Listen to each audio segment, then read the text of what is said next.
All right. Welcome back to the Big Picture with Ian Nash. I am your host, Ian Nash. This is episode 2, and we are back with author Grant Schnarr. How you doing today, Grant? Doing great. Glad to be here. Heck yeah, man. I love it. All right. So I wanted to start with something that we kind of finished with last time, Mhm. which something that I didn't know that you mentioned was that kind of in the beginning of Christian history, um, cr- the term Christian was not a term that Christians applied to themselves. It was actually more of a pejorative or a derogatory term, and actually they called themselves the followers of the way or way followers. And so I just wanted to hear a little bit Yeah. more about that and kind of how that. And how that kind of leads into our discussion of a couple other things, like the Tao, for instance. Well, I think pretty much that, I don't want to say accidental, but I think that they really were trying to figure out what happened.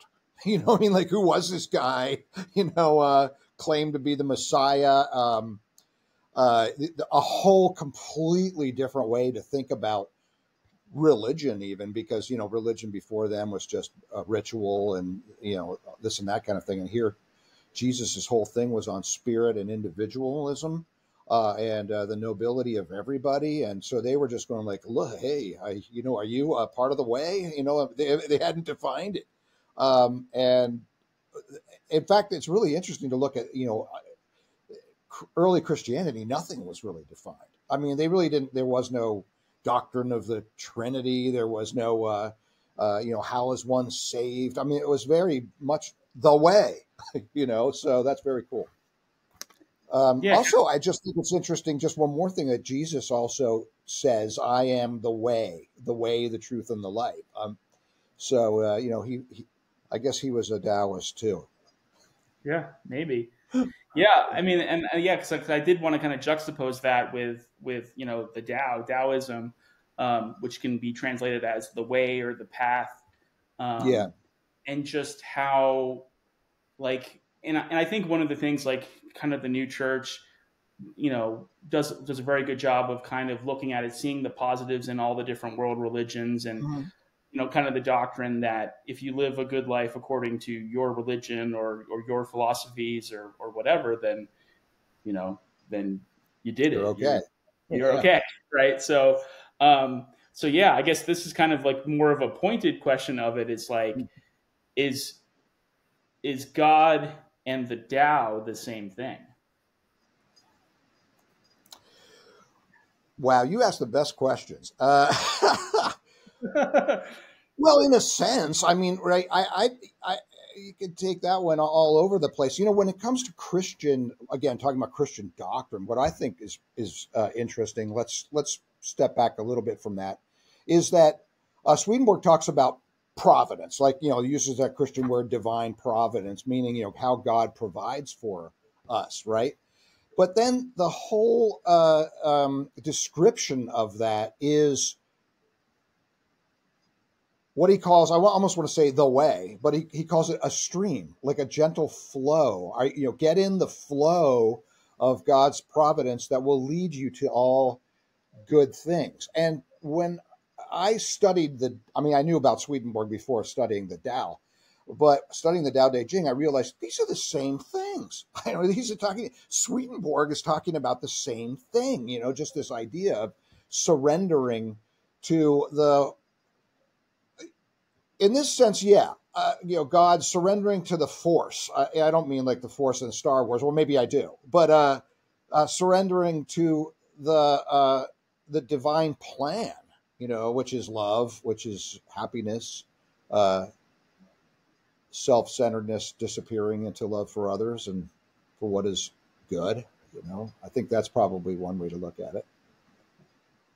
Yeah, I mean, I think like kind of back to Yeah, what what do we you were think? talking back to what we were talking about before, like kind of like the Tao is like the Tao that can be named is not the eternal Tao. Like we talked about before, you can use the word God or Yahweh or Jehovah or whatever word different religions use, like the Creator or the All Father or whatever. Mm-hmm. Um, it's but the word isn't what that energy actually is, right? And so the Tao Te Ching kind of talks about the fact that once you name it, that's not God. Once you say the word, you're not, like, we as human beings could never actually conceptualize God, right? And it's kind of Hmm. just the underlying kind of natural order and direction of the universe, right? And I think why a lot of people are nowadays in the West kind of drawn to these Eastern philosophies and religions is because, like, kind of like, the more you know that you don't know. And I think a lot of us grew up in religious traditions where we felt like the church elders or whoever were kind of telling us what God was. Hmm. And what I found kind of as I've grown older is, like, yes, we can have doctrines and we can have ideas about things that kind of shape our lives, but for any person to say that they know what God is or isn't seems absurd in a lot of ways, and kind of can turn a lot of people off to organized religion. So yeah, so I think that that's kind of part of why, and maybe that's, I think, kind of, why we need to adapt to kind of changing times. Not that any religion needs to change their doctrine, but that just how we can kind of acknowledge that we don't really know, but here's what kind of works for us. Well, I completely agree. When you get into, I think, fundamentalism, literalism, that kind of thing, it just kills the spirit, because you really are, you're just like even Jesus said, the Sabbath was made for man, not man for the Sabbath. If we make the laws and the rules and the definitions and all that the paramount to everything else, we've just completely and totally lost it. At the same time, I think that obviously their teaching is good. I mean, as long as it's not dogmatic, right? I mean, it's so interesting, right? Lao Tzu says the Tao that can be named is not the true Tao, and then he spends 81 sayings trying to explain to you what the Tao is, right? Right. And so and that's important, because it's pointing to something, right? I mean, that's what it is. It's pointing to something. It's just showing us a picture, describing but not defining, maybe as best as possible. I think that's what revelations do, of all different kinds. Is that it's a description, it's the best description of different cultures of what the Tao is, what God is, and uh, but as soon as somebody says, "No, this is it," this is the only way, I think that's where it shuts off. I tell my students, don't ever really say "I know." Say "I believe." Keep open to learning, because you're never going to know. And I think we, on both sides of the spectrum, when you get religious people, fanatical religious people who say "I know" and "you're wrong" and "I'm right," they're shut down. But then on the other side of it, people who are like, "Well, I know there's no God, and all you religious people are insane and all that. I know." Well, that shuts that side down. Why not just stay open? Stay open and learning. It's a good thing. But it's a big subject, because I think, like, one of the things that Christians claim, and I belong to that a whole movement, but is that, or not claim, but say one reason I like Christianity is because I can have a personal relationship with God, in a sense. Now, again, if you look at Jesus, I think everybody'd agree that's Christian that in some way or another, Jesus is a manifestation of God, God in the flesh, the Word that became flesh and dwelt among us.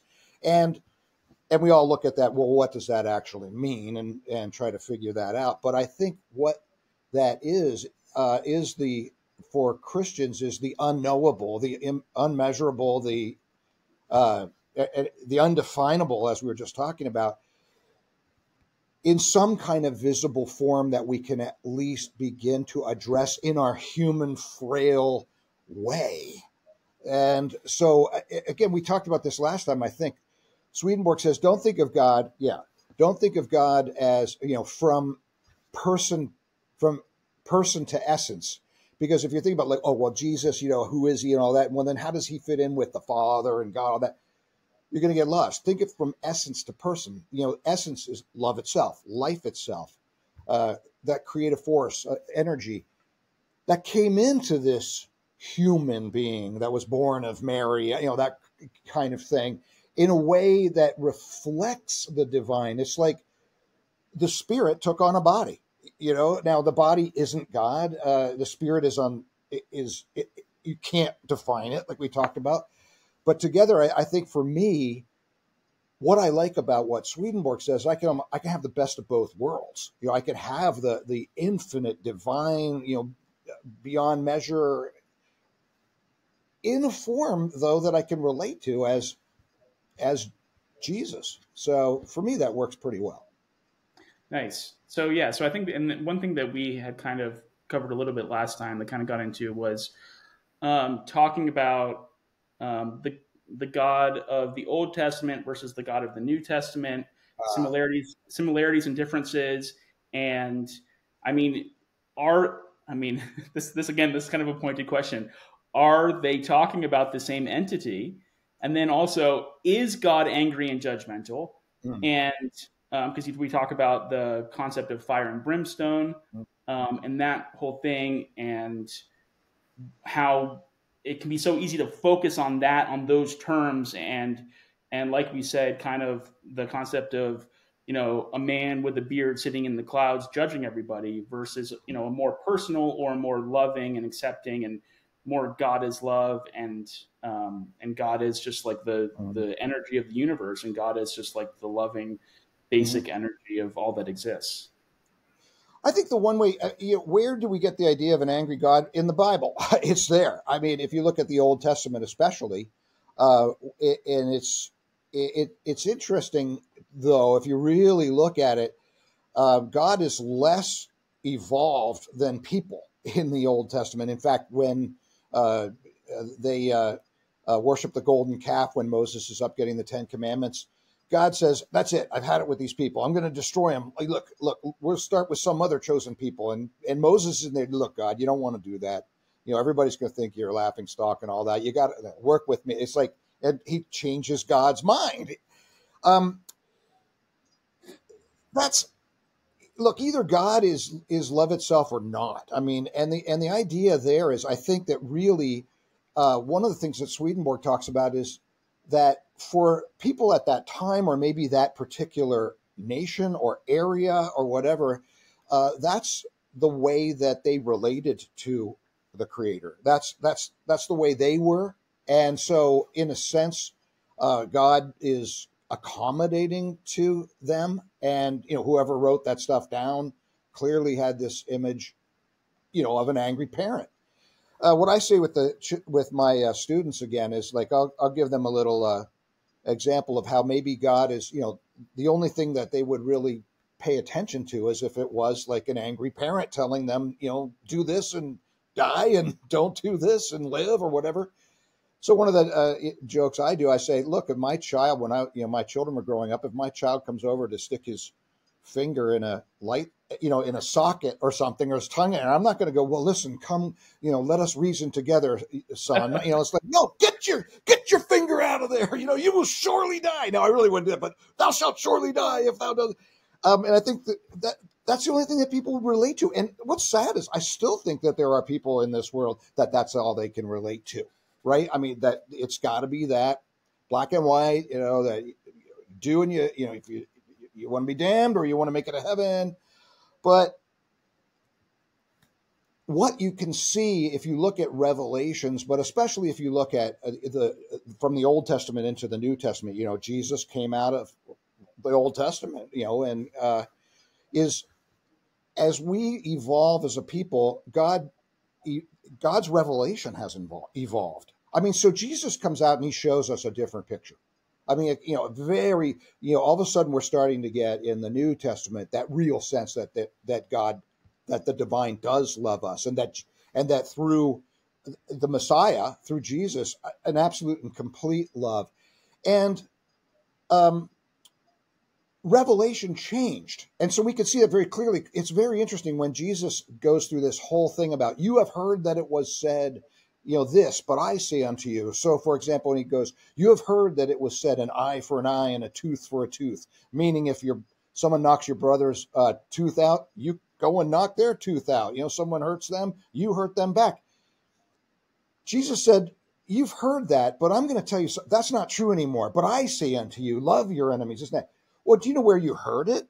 In the Bible. I mean, he was quoting the Old Testament when he said, you have heard all these different places where he says, oh, you may have heard this. Well, of course they did. It's the Bible. But then Jesus, and who else could, except for the Son of God or the Word made flesh, come and say, that's no longer true anymore. That's no longer true. There's another way to look at this. And that is a way of looking at it from forgiveness, from love, from charity. So which is it? Right. I mean, and what I love about Swedenborg, he takes it another step, kind of like, okay, so, first we thought all black and white, follow these commandments, or you do, or you live or you die kind of thing. Then Jesus comes along and says, it's about loving your neighbor. Still a lot of judgment, stuff like that. But, you're going to make it. We're all on the same side. Swedenborg comes along and says, okay, now you're ready to know. There is no angry God. There's no angry God. It's all love, and that's the only thing. I mean, and then he'll go through as a scientist and almost like spiritual physics. You can't have it both ways. You can't have, God is love itself, and yet, damn it all, and I mean, you're going down. It doesn't work that way. Either God is love or God isn't. And is our Creator less evolved than us because we can forgive, but God can't unless we say some magic words or something? What I find what people have done with religion is they've turned it into a comic book, really, a cartoon comic book about God up here, like we've talked about with the on the throne with the beard or whatever, all these little rules that we have to follow, mythology about I think, we could get so much into like, what does it mean that Jesus died for our sins? I think there's so much mythology involved in that has this angry God pleased that his son, was sacrificed. What is this? I mean, it has nothing to do with love. It has nothing to do with the divine, really, when we start telling these stories. But the Bible says you got to look at the Bible deeper. The Bible is God's poem to us. The Bible is a beautiful, beautiful book that's supposed to be read on the level of teaching us to look deeper, not simply to stop looking. Now, I've talked a lot, but I wanted to get into some of that and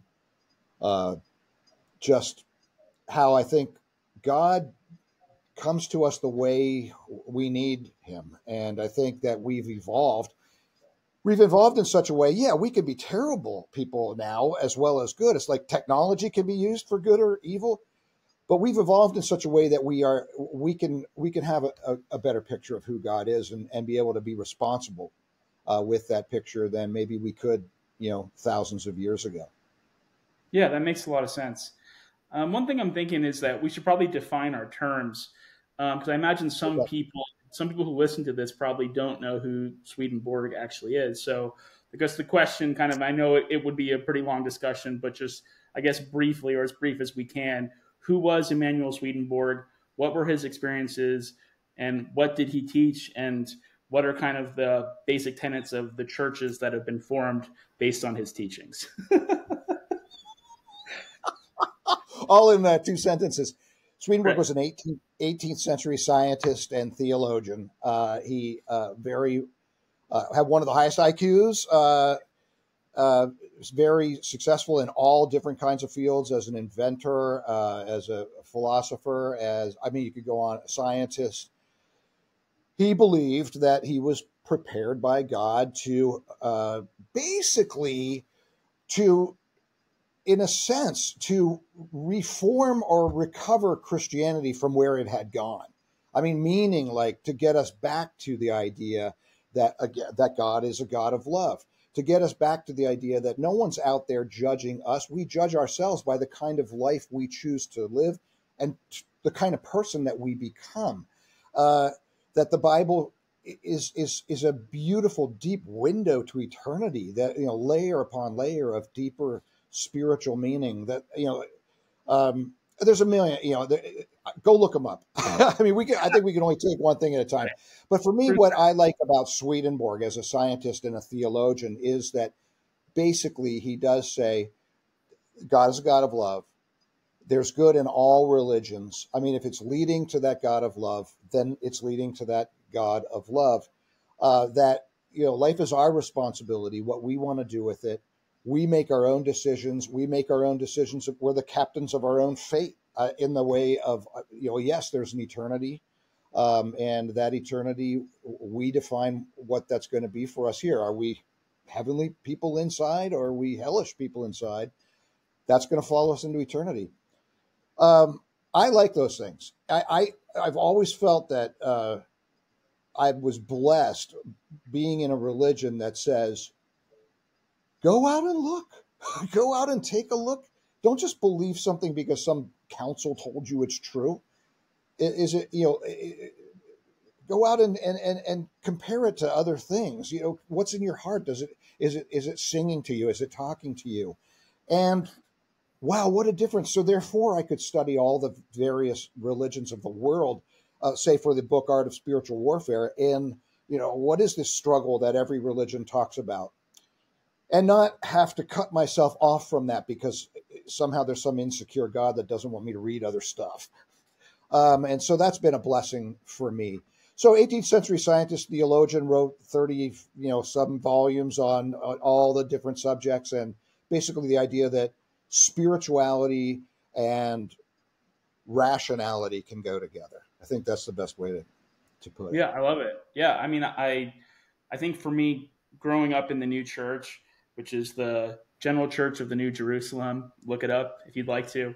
But yeah, growing up in that background, I think one of the coolest teachings that I felt really worked for me was just this idea of, that, yeah, God is love, and it's wherever you go in the afterlife, you're not being punished, right? It's not like, okay, if you did 51 good things and 49 bad things, then you're going to heaven. But if you did 51 bad things and 49 good things in your life, then you're going to hell and you're going to lay in the lake of fire and whatever. Like, it was just like, you go where you're comfortable and you go to where there are other beings who had a life similar to you, and whatever your thing in life, whatever that was, it might be something we define as positive in this world or negative or whatever, something more towards good or something more toward the not good.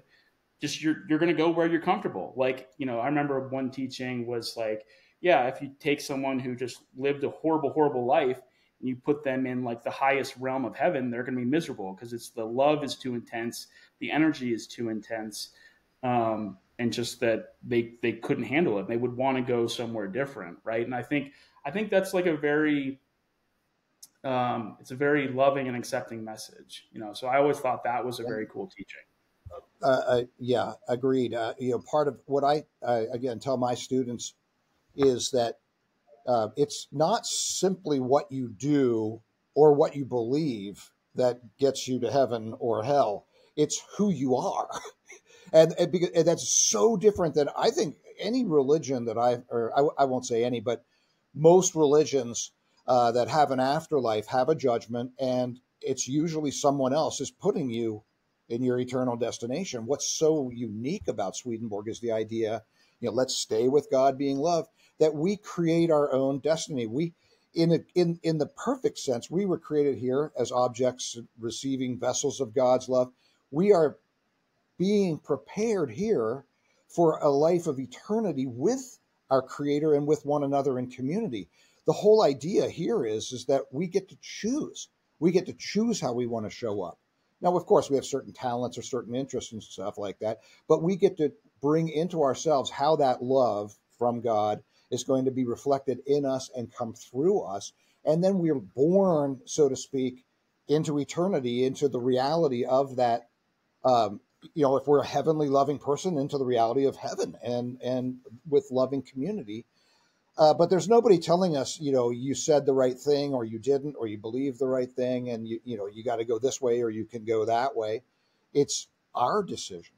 So, and we can make our life a hell. We know that right here in this world, right? But it's, again, if you want to say God is love, and I mean love, you're not loving. If God is love, he can't cast you into hell. And he doesn't want to. From his very nature, love loves. Now, love loves us so much that love allows us to move away from love. I mean, when we move away from God, if love, goodness, blessing, we're free to move away from those things and make our lives miserable. That's hell. That's a worse hell, I think, than something that's just pushed upon us, because it's something that's all the way deep into our interiors.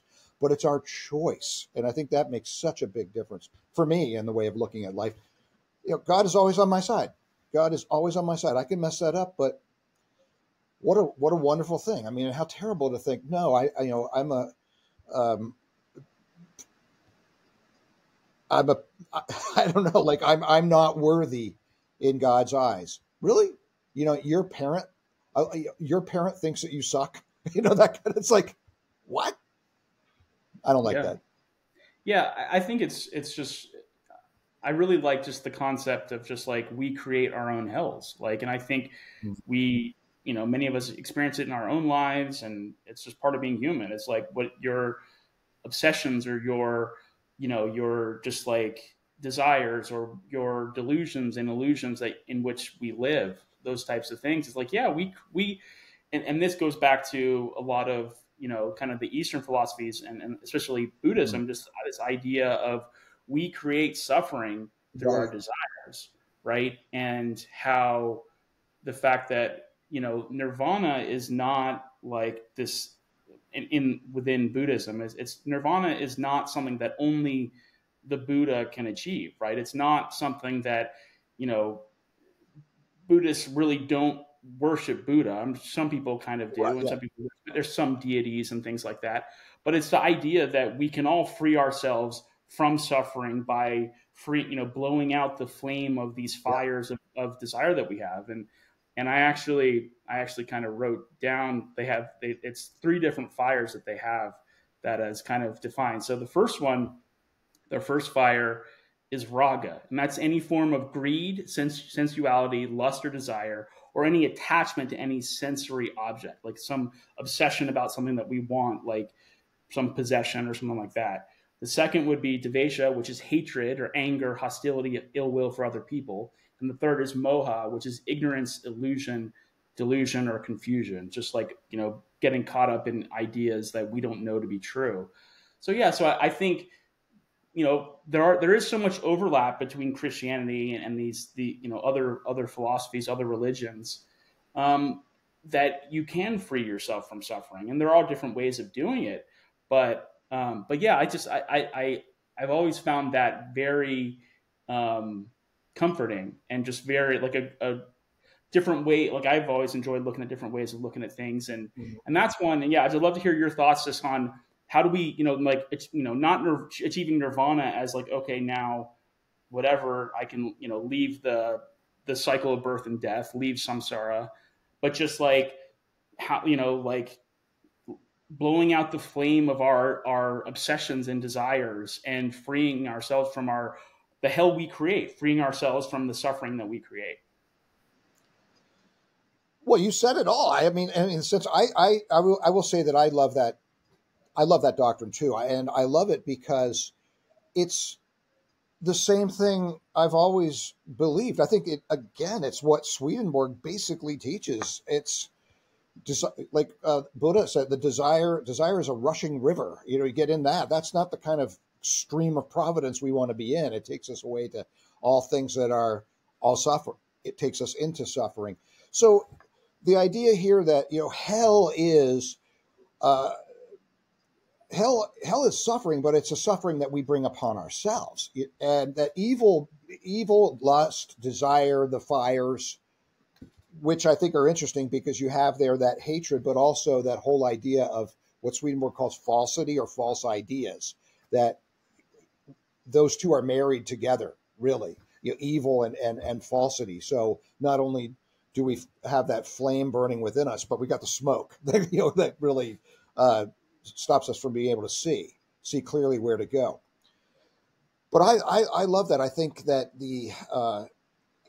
that's what it's all about. It's not being afraid of somebody up there that we have to somehow please. it's about freeing ourselves through the power of God, or however what you want to call the higher power. But it's not us, but to free ourselves, or allow God or the way, or whatever you want to call it, to free us by letting go of those things, by letting go of the delusion that somehow these lusts of life, whether it's food, drugs, sex, whatever it is, that those things somehow are going to make us happy in any way, when we just focus on those things as being the be all and end all of life. Another thing I really like about what Swedenborg says, he says that self-love, loving yourself, is not necessarily a bad thing. We have to have self-love. If we didn't love ourselves, I'd probably, I'm up on the third floor here. To go home, I'd step out the window. I mean, if I didn't have any love for myself, that's what keeps us alive, self-preservation. It's when the love of self rules everything else in us. When the love for ourselves is at the expense of our neighbor, at the expense of humanity, is when it becomes evil, actually. But but it can serve. We're never going to get rid of it completely, but it can serve us to a point where if we're taking care of ourselves so that we can be of use to other people, that's good. We have to do that. I mean, someone that doesn't take care of themselves, right away you can see the flaw involved in that, because all of a sudden they're the ones that are sucking up the energy in the world. So I just love that idea. There's nothing out there that is coming down on us. It's all about freeing ourselves, allowing that power to free us. And I like nirvana. Basically, is just a state, in my terms, a state of freedom. And we can say that's heaven, and heaven can be a very real place. But in the inside, it's simply it's being one with all that is. And I think that's where all religion can come together, if that's what people focused on. Yeah, I like that a lot. It's fun stuff. Fun stuff. Yeah, no, I like that a lot.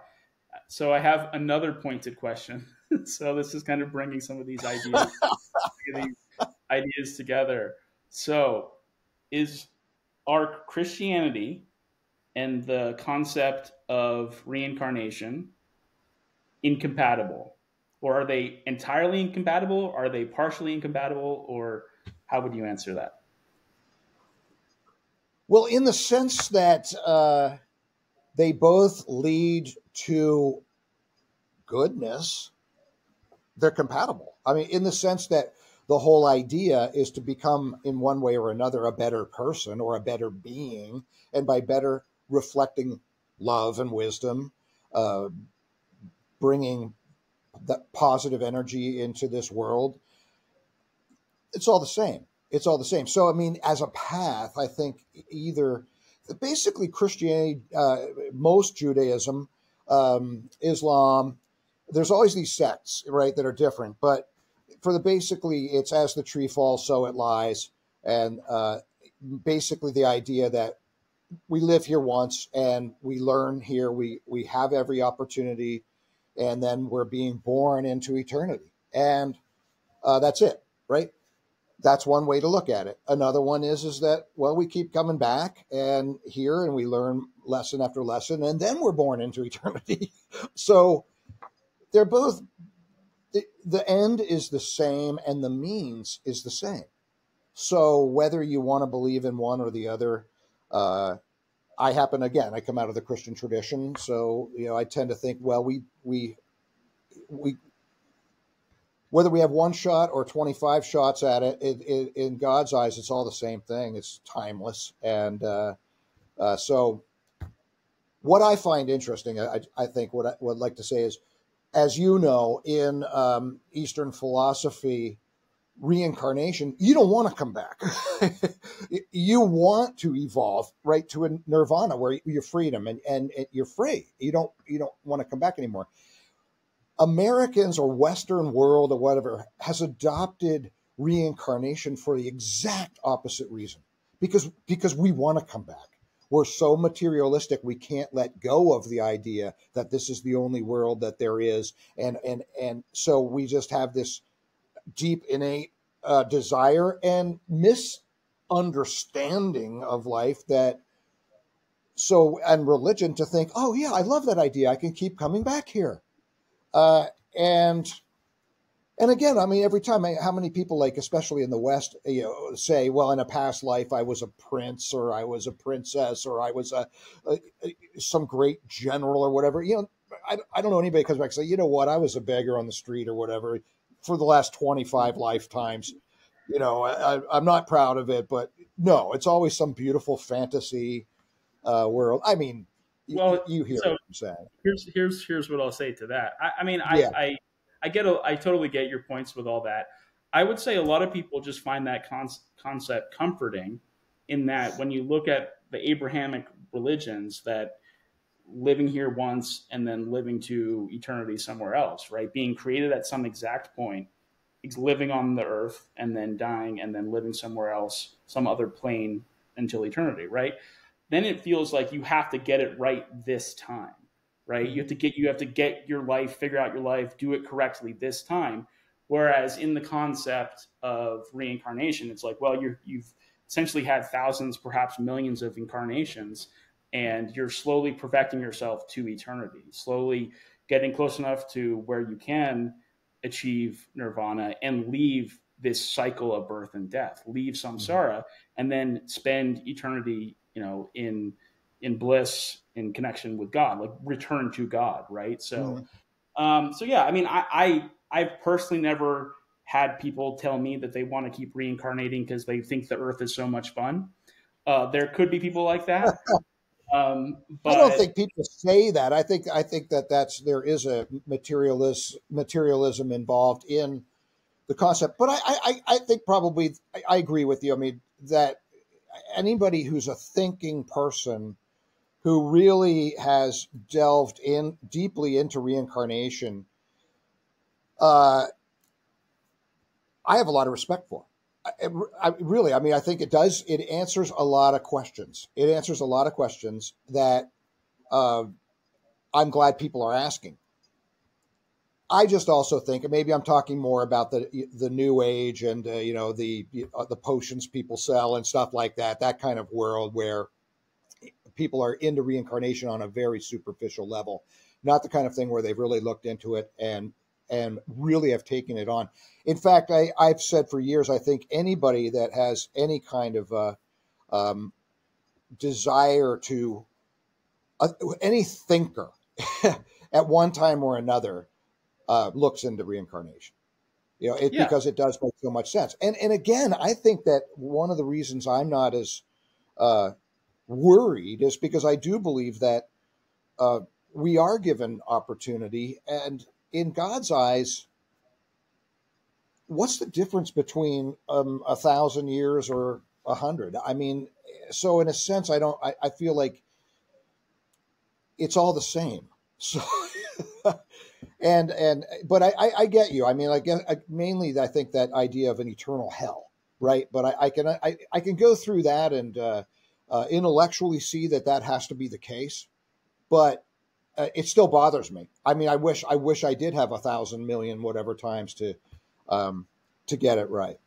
yeah, yeah. And So I would also say, I mean, um, you know, I like, and part of in doing this, like, I know that, like, we're not going to agree. Every person that I yeah, interview, I'm not going to agree with on every point, right? But yeah, like for me, like I just try to approach everything with an open mind. And I think that's what you were talking about too. It's like, yeah, you might. I mean, most people don't remember past lives. Some people, there is evidence of some people that do remember past lives, and that's a thing to explore. And I have heard, different reports on people who remember past lives where they're not a prince, right? They were just a peasant and they got murdered and stuff like that. So that's a whole, something to explore, something that I've explored and whatever. But yeah, not everybody thinks they were a prince or whatever in a past life. I But guess I yeah, was too hard on people about that. I yeah, also I think I just want to say, and it's funny. I don't. It is that I'm older than you, so I think back when reincarnation started to take off in America, I think it was more true that at that point it was more of a something that people were looking into very superficially. It's come a long way since then. So that's where maybe I've just been critical about that. I do want to say, though, it is interesting because Swedenborg says that past lives, the memories of things of a past life, he says we're tapping into the memory of some spirit that's with us that has lived that life, and that it feels like we lived it. We may even be able to recall all of it, or many spirits, but that it wasn't for him. You're saying, but that isn't actually a memory of a life that we lived. Just another way of looking at it. Sweet. Look, I'm not. I think it's a cool idea. I've met people who I've just a few, but like I feel like I've known them forever, or I feel like I've known them from a past life. I just think that's really it's fascinating, but I'm not there yet. I'm sticking with my Western Christian background. I love it. Yeah, man. That's what we go with what works for Yeah, us. And like absolutely. I said, like, we're all here to learn, and whether we get one lifetime or 1,000 or 1,000,000 or whatever, it's like we like. And this could even be, this is kind of like maybe a topic for next time, of just like, what is time? What is linear time versus how Right. the universe actually behaves? And we're never not existing in the now. We are, like, you can talk about yesterday, you can talk about next week, but you are always living in the now. You're always living in this moment. So kind of like, I guess, kind of to your point of like, what's the difference between a single lifetime versus 1,000 or 1,000,000? That, because time is kind of this made up concept. So Right. we always have eternity in this moment to achieve enlightenment or salvation or freedom from our suffering. Well put. Nice, cool. All right, Grant. Well, thanks so much. Another great one today, and hope we can do it again sometime. Oh, absolutely. Looking forward to it. Let's do a whole bunch of these things. All right, thanks, man. I'll talk to you later. Take care. See ya.